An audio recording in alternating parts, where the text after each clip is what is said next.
So tonight we just wanted to try to sit down and thank everybody for the help and support for the Kaiser hunt. It was extremely humbling to see everybody at the hunt. Great weather, all the sponsors that help support this hunt, which is the key puzzle, piece of the puzzle, you might would say.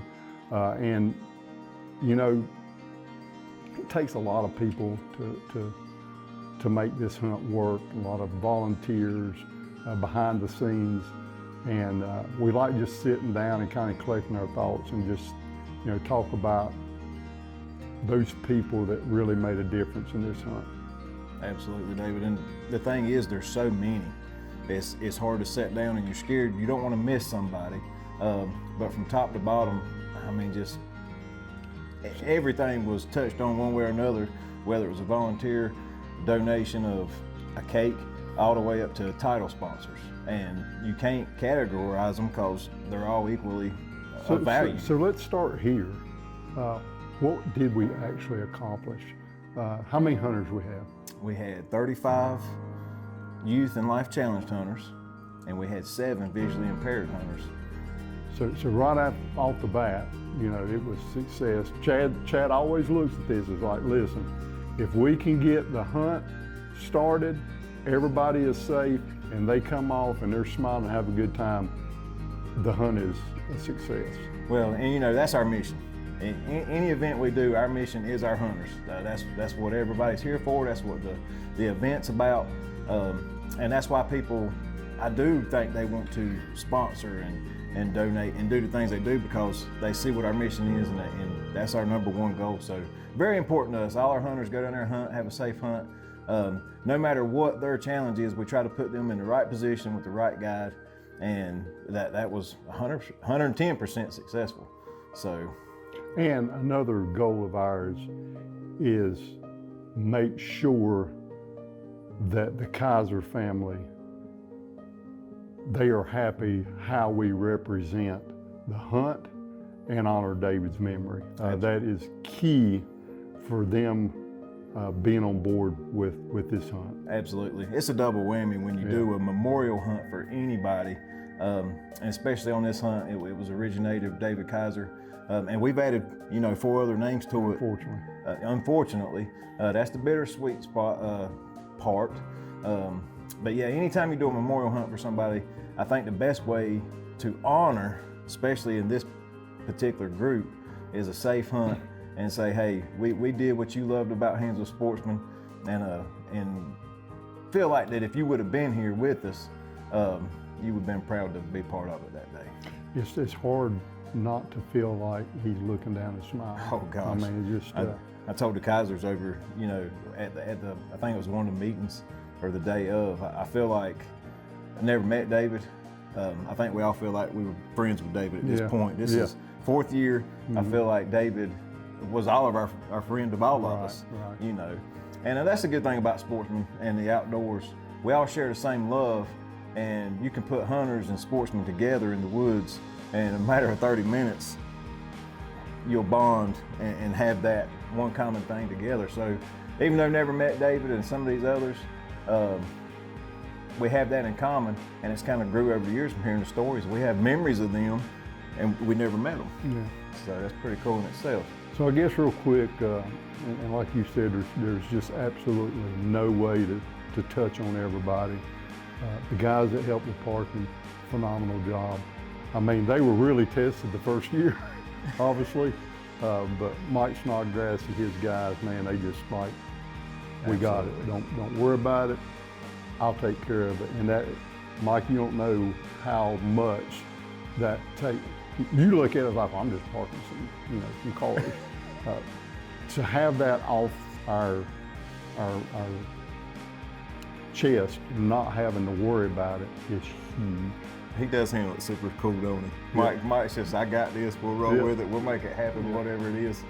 And two, this year we kind of threw in a little extra. We tried to separate the ones going down to the hunt from the parking.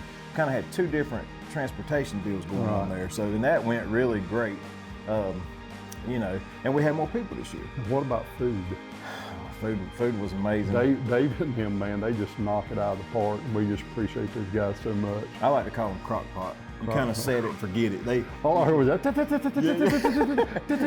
there was like Right there 10 chopping. people over there chopping barbecue for an hour. But you know, all the food and the, like a prime example, everybody steps up so much. Smithfield, you make a call to them, and they're like, absolutely, we're on board every year if you need us, however, whatever. So having people back you like that, we got towards, we was about a month out and called LaDonna. I said, LaDonna, what about the slaw? And she says, well, the ones that were going to donate slaw, seems like they're busy, they're booked for catering that day. She said, let me work on it.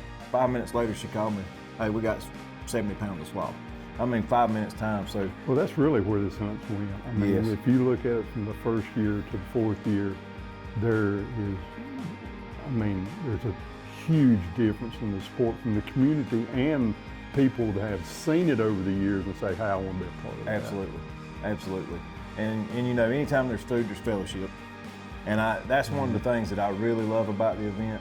Everybody's just there to hang out, support us and the hunters and the families. And it's got a good flow. It seems like, we're working on stuff, so we're kind of behind the scenes. But the day of the event, it really goes by kind of in a blur. Yep. The hunt Oh happens. yeah, it absolutely does.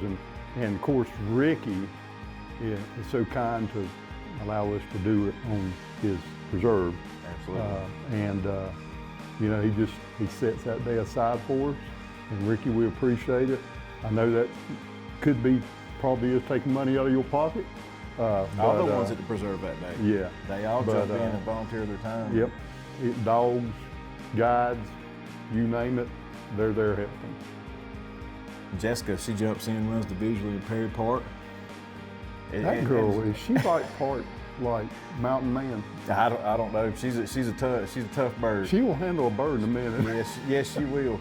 And she's just like everybody else in the hunt. She says, hey, I've got this. You go worry about something else. And it's in good hands. The group we send down there, you don't have to worry about it. Jessica's got them under control, and that could be an event within itself, just the visually impaired part. Well, I always tell people that come there the first time, I thought, if you don't do nothing else, go down there and watch somebody that's visually impaired and having a guide behind them, helping them try to shoot a bird. Yes. If you ain't touched by that, I can't help you. I think it was last year, and every time I think about it, it still rings true. It's a hunter being the eyes for another hunter. Well, I had a lady ask me, she said, "Does a blind hunter shoot a pheasant?" I said, "Well, we have basically a guide behind them that works with him in aiming, and basically the guide is the eyes of the hunter." Yes. And as soon as they throw that bird, they're hitting that trigger as fast as they can hit it. And we go through, I don't know, probably 80, 100 birds just trying to get them one bird. Yes. But we got a real nice letter from a gentleman that was his first time there, and it was a long letter. And when you read something like that, you just know that you made a difference in somebody's life. Oh, absolutely. The post, just Facebook-wise, not counting calls and texts, but even if you just go to social media, the response back from folks on this hunt it's overwhelming. And to know that you not only touched one person, but there were so many individual testimonies and stories like that, it's hard to take in for a couple of weeks. Well, there's like post in. after post after post tagging us, and we're trying to share it. And that, again, that is the true representation of our mission at work. Yes. And in capturing that and seeing that, we're working on various things at the time and going around. All the folks that take the pictures, and Scott Curtin coming out and taking pictures, you look at some of the pictures, and in them pictures you can see the safety and the concern for our hunters. Mm-hmm. And that really, as helping put the hunt together and covering our mission and being safe, you can look at some of these pictures and you're like, wow, they're guiding a blind hunter or visually impaired hunter. One's to the side, one's behind, they're looking over his shoulder. You got somebody on the ground in the back. I seen Aaron Medlin back there just kind of taking everything in, make sure everybody was safe.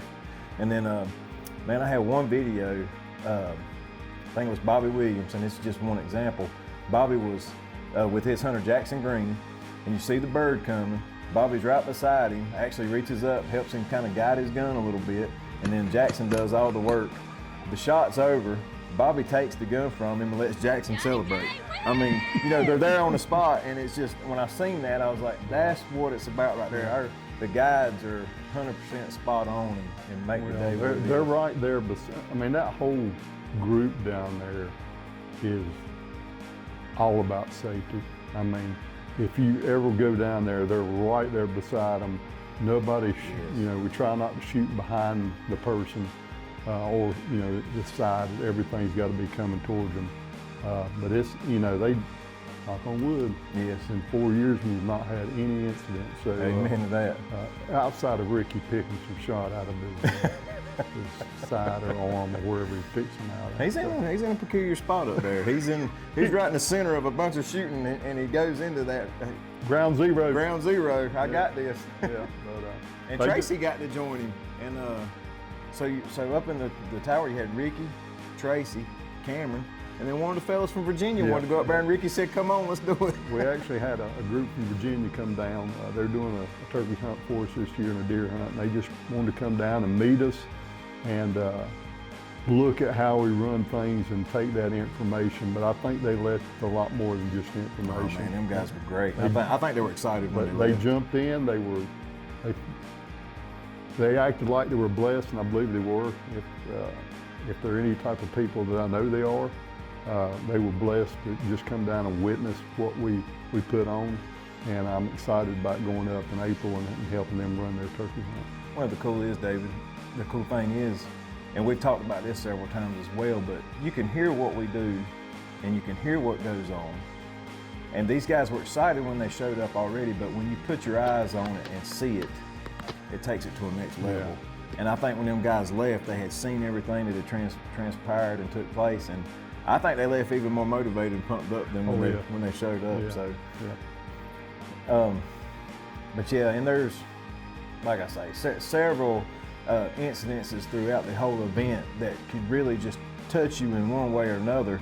And one of them for me that really, and I pondered on this and thought about this a couple days after we left, and I hope and pray that everybody there will still continue prayers. But Allie. Yes. That to me was a special moment. Well, and here's the thing about that. So I got a text from her family that morning. It's like, listen, this is kind of what we're going through. Will you just pray for her? And that was the original thought going up there. Was I was going to get, oh gosh, what's his name? Lewis's dad. Pucky Nance.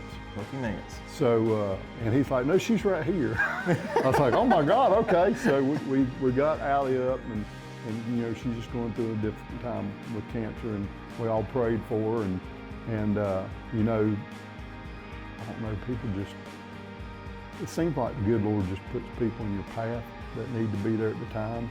And we are continually praying for her, and I hope everything turns out okay. And we ask you to continue praying for her if you were there, or even if you wasn't there.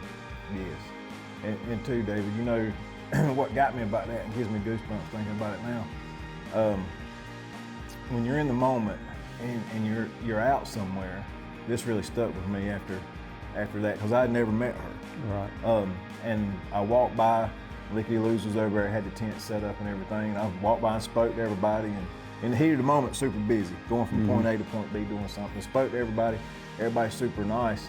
And a little bit later, you told me about that, and I just had an interaction with them a little bit earlier. Hey, how y'all doing? Nice meeting y'all. Thank y'all for coming out. Had no idea she was going through that. Right. And so to me, that's a prime example of, as you walk your daily life, even though this was in the middle of this event, you never know what your neighbor's going through. Mm-hmm. And that was one thing that I definitely took away. We're from that hoping we can moment get in her time. on a hunt. Oh, that would be awesome. She ain't never hunted before, so she may not know what she's getting into. That would be awesome, and I hope that does happen. Yeah. All right, so David, we talked about several aspects of the hunt and things that make such an impact, but real quick, Waymaker off-road wheelchairs. Jacob and his dad, man, they show up the last couple years and just above and beyond with bringing the chairs and adding the effect of this hunt that really is in line with our mission of getting those that need the track chair to get around from station to station. And them guys are always on point, always willing to help and just go above and beyond. Well, the track chair, in my eyes, is just a huge game changer for anybody that's challenged. And he is always just willing and ready to bring whatever track chairs we need. And that is a huge, huge bonus for us that we don't have to worry about. Yes, absolutely. And if you don't know about off-road wheelchairs with Waymaker, just check them out. They have a great mission. They're looking to put a lot of chairs in places to help people get around state parks. And I don't know if everybody knows this or not. If you've seen our stuff, you may know, but you can call them and get in touch with them. And if you're going to the beach, the mountains, vacations, they are wanting to help you have access to get out on the beach, and they will get you a track chair and help you greatly. And not only does that apply to them, we actually have our own too. So if you have a family member that, you know, just maybe can't walk good, they don't have to be disabled. We will allow you to take that chair free of charge. So there's no, on our end, we don't expect anything in return other than, hey, it worked great. And again, a park, beach, vacation, right. Whatever, just come pick it up. Yep. So if you need one, if you have mobility issues of any sort, Waymaker, and we have one, Waymaker has many. So there's options for you. Get in touch with us or Waymaker. So Chad, we really can't leave out the ladies that helped out on the trailer. You know, those girls can just jump in. It's an area, again, that we don't have to worry about. And you know, you thank them, it's like, well, we really didn't do a whole lot. Well, yeah, you did. You did. Because we don't have to worry about that. And I know we'll leave somebody out. I know your wife helps a lot. Sid helps a lot. Michelle jumps in there. Yes. I think Kimberly and a couple other ladies, and I know we're going to miss somebody, but it was just a huge blessing to have them on board and to help on the trailer. Oh, absolutely. And like I say, Amity and Caleb's over there slinging arm length tickets, and you know, not only that, but people ask them questions and they come and ask, hey, such and such needs to get here or there, and they just all around. You know, not only that, but every time you turn on Robert Collins, Jeremy Burris, there was a handful of folks, Scotty Kelso. There was a lot of Johnny on the spots that you would turn around and there they was, and it was almost perfect timing every time. You know, Lloyd, he was right there one time. They was having an issue with a gun at the visual aid. Every time you turn around, this hunt is full of folks that are just sitting there waiting, and if you ask them, they will step up and make it happen. Yeah, so David, we talked about, you know, all the aspects and moving parts, and we've covered Waymaker, we've covered Ricky and all the fine folks at the preserve. They take a full day off and make this happen and give the preserve up for that day. But Traditions as well. I want to talk about Traditions Auction Company, all them folks over there. They, from the get-go, they said, hey, we want to help with this. What can we do? And so last year, David, from last year to now, they've actually said, hey, we want to do turnkey. You know, you'll get the items, we'll run it for you and turn it over to you. That was huge. I mean, literally, you know, when you start doing something like this, you don't have the expertise that you need, especially when it comes to the auction. And they literally handled everything. Well, and this was you know, the first year going into this, the auction was a bonus. Something David Kaiser enjoyed. We wanted to do it, you know, just to add to the effect of the hunt. But now we have the hunt, we have the food, we have the music. The auction is just another element, and it has grown tremendously, and such a blessing to us, and covers a lot of hunts and a lot of finances for us. Just something that God kind of laid in our lap and blessed us with. So big shout out Traditions Auction Company. If you need anything auction wise, please reach out to them. All right, so once again, Dave, this year was so many things, so many moving parts, but the flow was awesome. And in keeping the flow, I really want to throw a shout out and a big thank you to Steve Green. Reached out to Steve Green last year. He come out, set up, let us use his microphone, and played background music while things were going on, just the regular stuff, just hanging out all day. He hung out and played music. Called him this year. Steve's like, absolutely, I'll be there. He said, I ain't checked my calendar, but if not, I'll bring the microphone and music by. Just drop it off. He said, I'll drop it off. Y'all use it how you want to. That's major. That is major, because he's got really nice equipment, and the microphone plays a big part. I mean, I'm pretty loud, but, you ain't that it loud. definitely helps with that many people there. I think we must have had somewhere in the vicinity of 400-something people there. Well, they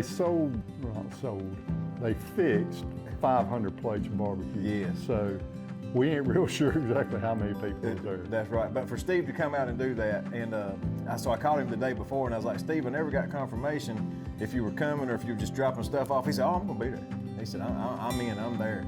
So, you know, he did that all day, and then when the Plowboys come up, we were super blessed to have Plowboys again this year. You know, that song that they sing with Angel, Oh my, Go Rest High. is by far, if you've not heard it, it's on our Facebook page. I put it together.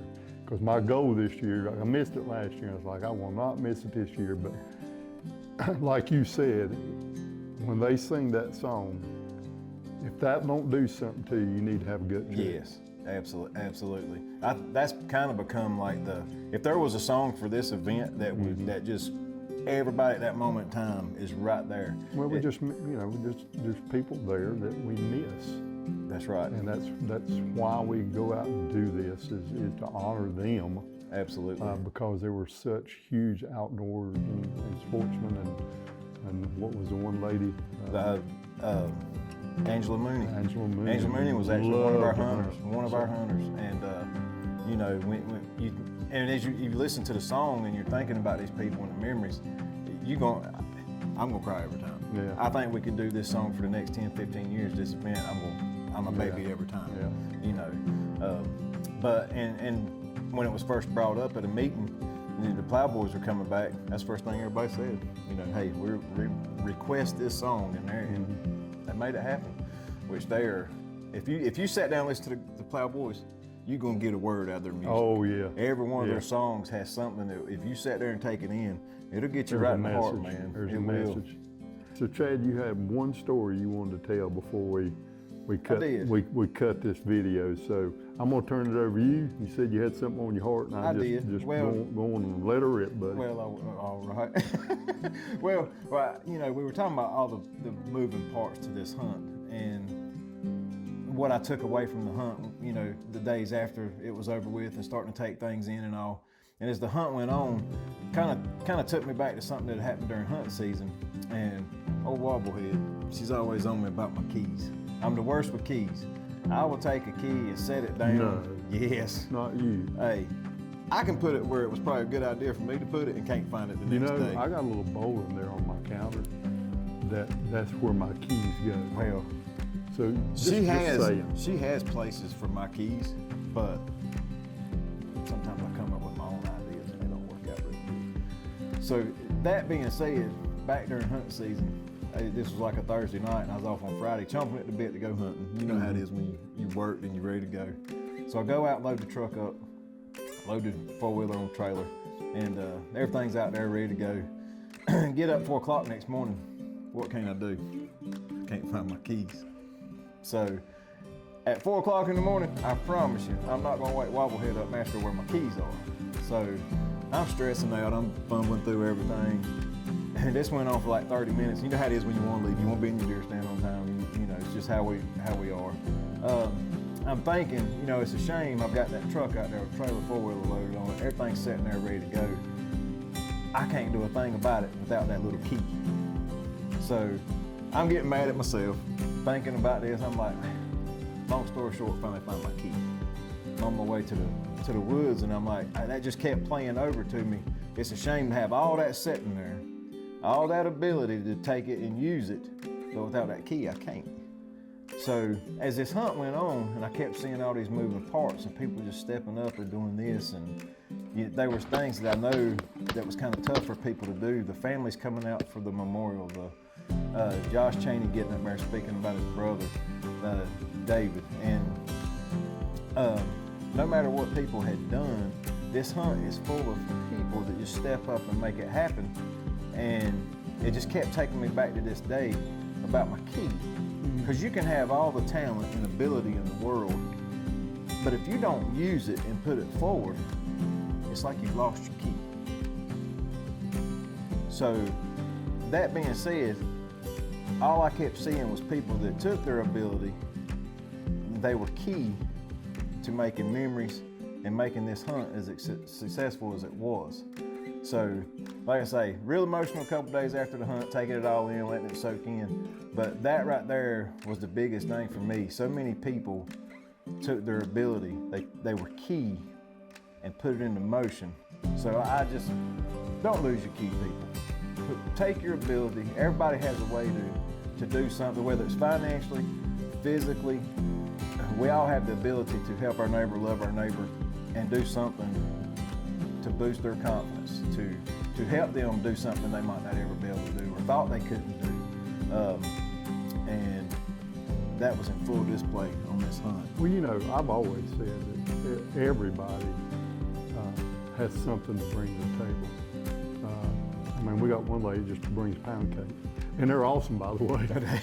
But I mean, you know, that's her gift, is baking. And so, you know, there's just a ton of people down there that bring a gift that day. And it may be just something that you specialize in, or like you said, financially, or, you know, something that we could do on an auction table, or, you know, whatever that was. I mean, there's a group of people that show up at that hunt with a bunch of gifts. You know, and you speak on that, there was several times, got me quite emotional, but we had hunters. We had one particular hunter last year that had won a pheasant mount that wanted to come back this year.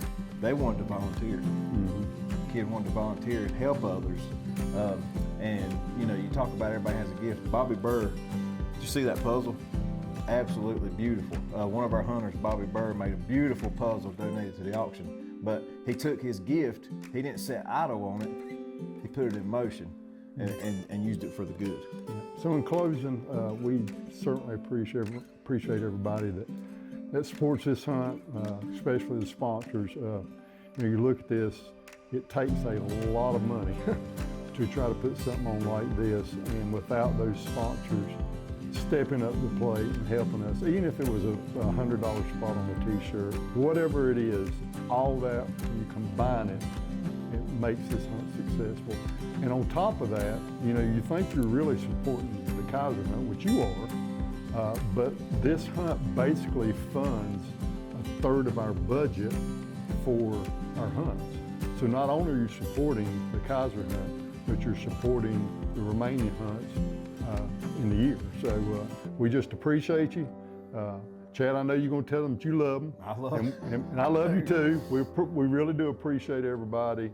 And if you know a kid, if they're able-bodied, if they're challenged, if you know an adult that's challenged, a veteran that's able-bodied, we do have some hunts for just an able-bodied veteran or a challenged veteran. All those applications are online now, and we're just excited about this year. And if you didn't make the hunt this year, please come next year. Hope you'll have a great night, and thank you for, if you're still watching this, we appreciate you. Hey, we love you. Come on.